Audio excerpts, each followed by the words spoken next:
Uma coisa, você garantir a governabilidade em relação a um projeto. Agora, quando você não consegue enxergar qual é o projeto, aí você fala, bom, então é o poder pelo poder, ou o que nós estamos fazendo? Vou dar um exemplo que talvez seja muito claro para as pessoas. Qual que é a nossa política externa? O Brasil é um país importante no mundo. Ele é importante. Ele tem um peso específico no mundo. Qual é a nossa política externa? A gente se dá bem hoje com os Estados Unidos? Não. Questionamos até a eleição do Biden. Com a Europa? Não. A Europa não quer aprovar nem o acordo com o Mercosul por causa das questões ambientais. A China, o presidente xinga toda semana. Imbecil, cara. Aqui no continente, no subcontinente, América do Sul, nós não estamos bem. Nem com a Argentina, nem com a Bolívia, nem com a Venezuela, com ninguém. Qual que é o nosso plano, cara? Como é que a gente se encaixa no mundo? Como é que a gente se insere na economia global? Fernando Henrique tinha uma política, goste-se ou não. Lula tinha uma política, goste-se ou não. Qual é a política atual externa? Meio ambiente. Qual é a nossa política? É grilagem da Amazônia? Eu acho que ele quer fazer o Brasil de refém para conseguir investimento externo. Mas os investimentos estão indo embora com isso. Então, mas ele quer, tipo, fazer assim, ó, se você quiser que a gente acabe com o desmatamento, dá tanto dinheiro aqui. Monarquia, esse ano, nós perdemos quantas multinacionais saíram do Brasil? Várias. A Ford, né, começou. Vários estão saindo. Mas tá tendo uma fuga de multinacionais, né? O que eu acho, cara, que a gente... Vê bem, obviamente que eu não sou um cara de extrema direita, eu não gosto de... Extremismo, pra mim, é uma coisa que... Sabe qual é o problema do extremismo? Ele vê o diferente como inimigo. Uhum. E pra mim, o cara que vê o diferente como inimigo tem um problema, pô. Porque a essência da humanidade... É o diferente. É o diferente. Se você fosse idêntico a mim, e você idêntico a mim, ou eu idêntico a você, qual é a graça? A graça está justamente em que você é diferente de mim. Sim. Então, se eu passo a ver você, que é diferente de mim, como um adversário, assim, mais que adversário, como um inimigo meu, tem alguma coisa errada. Discordar é natural. Não é natural, é fundamental. Fundamental. Você ter a crítica é fundamental. Professor na sala de aula. Hoje a pedagogia é completamente diferente do que foi 100 anos atrás, que o professor ia lá com palmatória no régua. Cara, não existe. Porque às vezes a pergunta do aluno te ensina mais do que um livro. O cara te faz uma pergunta que fala, porra... Te põe pra pensar na resposta. Eu não tinha visto por esse ângulo. E às vezes é uma pergunta que pode até parecer sem sentido no primeiro momento, mas se o cara fez, você já tem que saber se você se comunicou bem. Porque se ele falou uma coisa muito sem noção, que acontece, é porque também você não ajudou. Ou o moleque tem déficit de atenção forte, né? Pode acontecer. Mas às vezes o cara faz uma pergunta pra você, você fala, caraca, eu vou ter que ler mais pra entender esse papo. E isso acontece direto, cara. A beleza da humanidade é a gente buscando, com os nossos conflitos e contradições, a gente ir achando coletivamente os caminhos. E o bacana da democracia é que, a democracia, assim, ninguém é dono da verdade. A bola tá sempre na mão do povo, que tem que tem o voto ali. É óbvio que a democracia tem todos... Eu tô desiludido com o voto pra caralho, Haddad, assim. A democracia tem todos os problemas que a gente conhece. Uma brasileira mais ainda que as outras, né? Todos os problemas que... Agora, tem melhor? Tem sistema melhor? Tem. Não. Tem sistema melhor que o brasileiro. Tem sistema melhor que democracia? Eu acho que não. Isso. Democracia direta, talvez. É a minha teoria aqui. Mas o Brasil faz pouca consulta popular. Acho que a democracia direta pra tudo é difícil. E quando faz, às vezes não respeita, Pô, né? teve o lance do... Não foi no governo Lula que cagaram quando os caras perguntaram se podia ter arma ou não? Teve um negócio assim. Não, teve um plebiscito. E aí o povo votou que poderia, que era permitido. E aí, mas não foi respeitado, não teve um negócio assim. Eu também tomei por fora. Cara, teve o estatuto. Teve o Estatuto do Desarmamento depois que regulou essa matéria. Né? Mas a gente teve pouca consulta. A gente teve uma em 93 sobre regime de governo, que definiu o presidencialismo.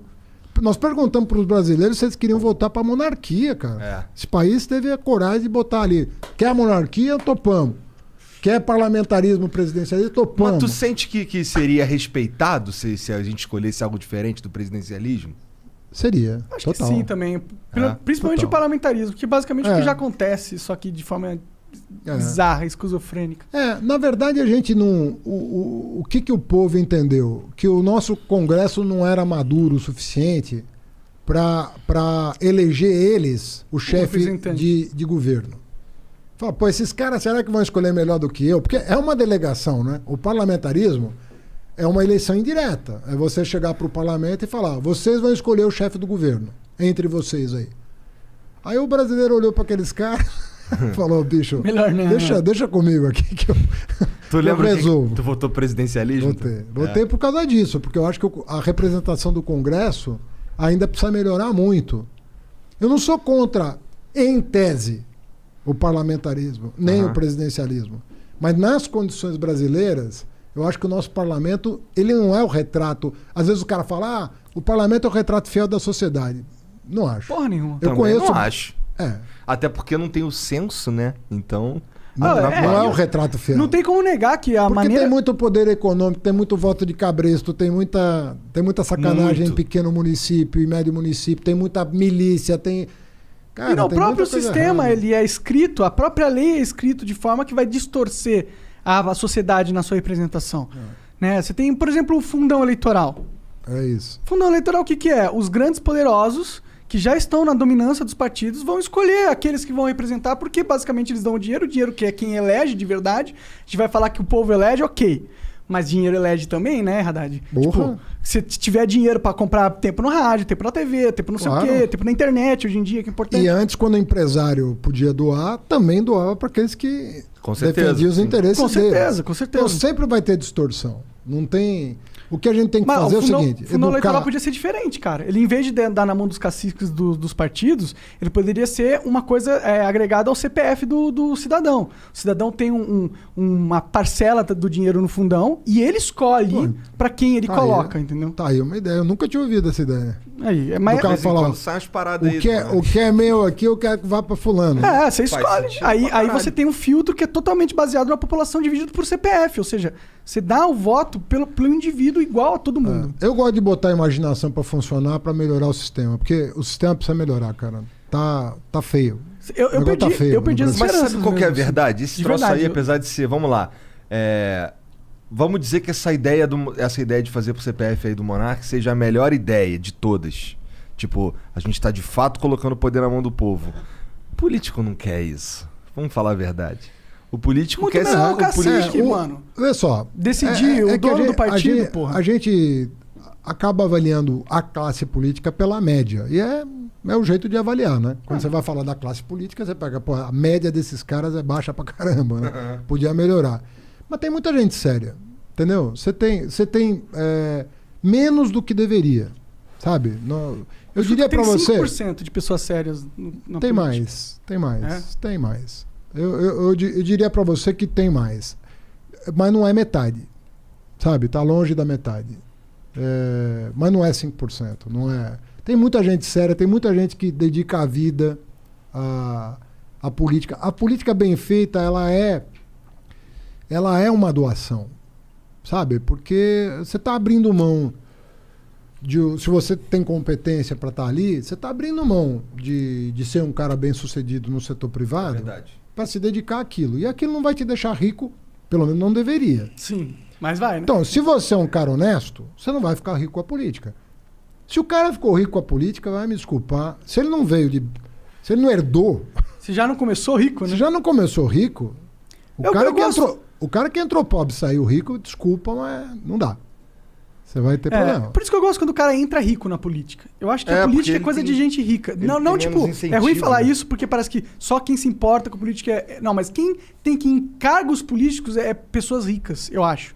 Porque o cara que é pobre... Mas, sabe qual que é o problema? Você pressupõe aí que o cara rico, ele vai pensar em todo mundo.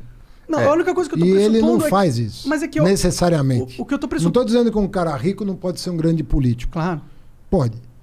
Mas é muito ruim quando o parlamento não tem a visão do cara da comunidade, do cara da favela. Pode ser um cara rico que veio de baixo, né? Um cara que sofreu e enriqueceu, primeiro que tem né? poucos, né? Porque o Brasil a mobilidade é baixa, né? Agora que está começando a ter um pouco mais de mobilidade, mas é baixa, um dos países com menor mobilidade social do planeta. Mas você concorda que quando o cara tem uma baixa base familiar de renda, ele tá um cara desesperado por dinheiro e o cara entra na política, ele vai ser muito mais fácil de ser... Por isso que eu falei para você, eu comecei falando uma coisa que eu aprendi nos livros. Porque eu não vivi a experiência.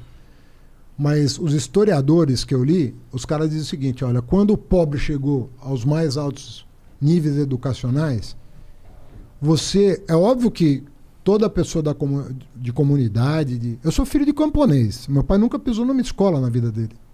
O meu pai veio com 24 anos do Líbano, trabalhou de 8... Sabia que era Líbano. Haddad, porra. Com esse nome aí eu tava pensando, caralho, Haddad de onde? Síria, Líbano... Acho que Haddad é ferreiro em árabe. Será que a família era de ferreiros mesmo? Em algum momento lá para trás. Sido, da hora, né? Mas o Haddad significa ferreiro em árabe. O meu pai nasceu no campo. Ele dos 8 anos aos 24 anos, ele plantava. Né? Com 8 anos você vai com um saquinho de semente, assim, para o cara ir pegando. Aí você vai crescendo, você vai até chegar o momento que você faz tudo no campo. Veio para cá, foi morar no interior de São Paulo, numa cidade que hoje tem 10 mil habitantes, chamada Uchoa. Uma cidade lá para o lado de Rio Preto. E com 30 anos mudou para a capital. Aí conheceu minha mãe, aí foi ser comerciante e tal. Meu pai nunca pisou numa escola. Entendeu? Isso não significa que ele daria um grande deputado, meu pai. Meu pai era um grande cara, um cara com um senso de justiça enorme, assim. Odiava a coisa errada, sabe? E educou os filhos daquele jeito como se educava mesmo, né? Ó, tem o certo e tem o errado, meu chapa. E não tem meio certo. Tem o certo e tem o errado. Meu pai era filho de padre ortodoxo. Os padres ortodoxos são cristãos, mas não são celibatários. Podem casar. Podem transar à vontade. Pode. À vontade eu não sei. É bom. Se eles quiserem, conseguirem, sei lá. Mas pode depois de casado? Pode constituir família. Pode ter família, pode ter essas coisas. Tanto é que meu pai tinha 6 irmãos. Mas então é aquela educação muito rígida. Muito rígida. E, cara, se você tem uma boa educação, não importa quantos livros você leu, você vai saber a diferença entre o certo e o errado. E isso é muito importante para tomar uma decisão. Então você pode estar à frente de um governo, à frente de um mandato. Se você recebeu uma educação, você pode ser, sabe, quem for, com dinheiro, sem dinheiro, você vai saber se colocar. Eu não sei, mais ou menos eu concordo com você, porque eu acho que todo mundo tem um preço. Eu acho que, dadas as circunstâncias, a gente é humano no final das contas, entendeu? Dadas as circunstâncias, no momento certo, na hora certa, com a fragilidade certa, com as coisas externas certas, todo mundo sucumbe às vezes. Infelizmente, eu conheci mais rico com preço do que pobre com preço. Te juro. Faz sentido. Eu conheci na vida mais rico com preço do que pobre com preço. Porque o rico está se vendendo e tem dinheiro, então, né? Ele se vende por dinheiro por querer mais. Sim.